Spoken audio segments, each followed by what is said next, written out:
Hi, I'm John Nielsen with AAA's Approved Auto Repair. We don't often think about our battery until it leaves us stranded somewhere, but with a little bit of forethought, a little bit of maintenance, we might be able to prevent some of those unpleasant surprises. The first thing we should consider is how to maintain our battery.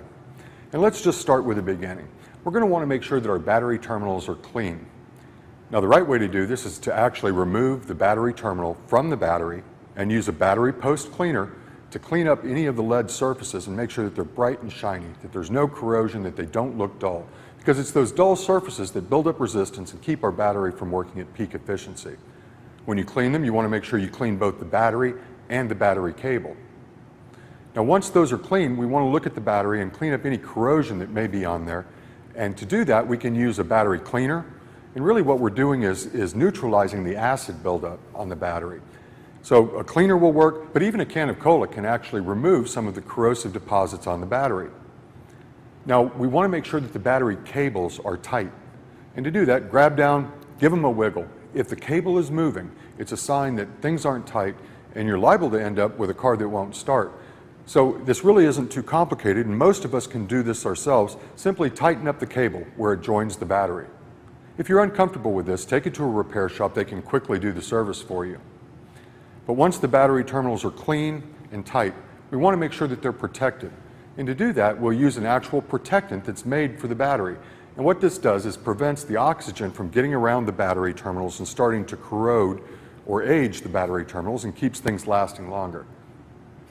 So we've got a clean battery, we've got clean terminals and good connections.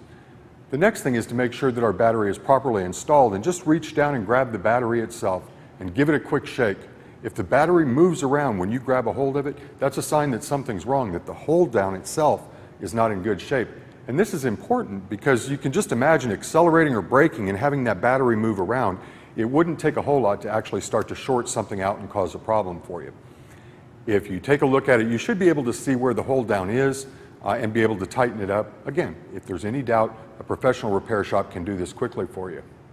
So with a clean battery, a tight battery, the next thing is to make sure that we maintain it. And to do that, many batteries actually require you to add water.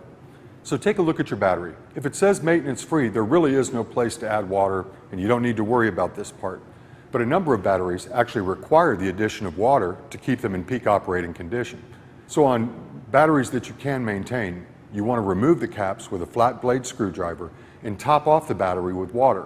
Now, when you top it off, it's important to use distilled water as opposed to tap water, because adding some of the minerals that we find in tap water can reduce the life of the battery just by itself.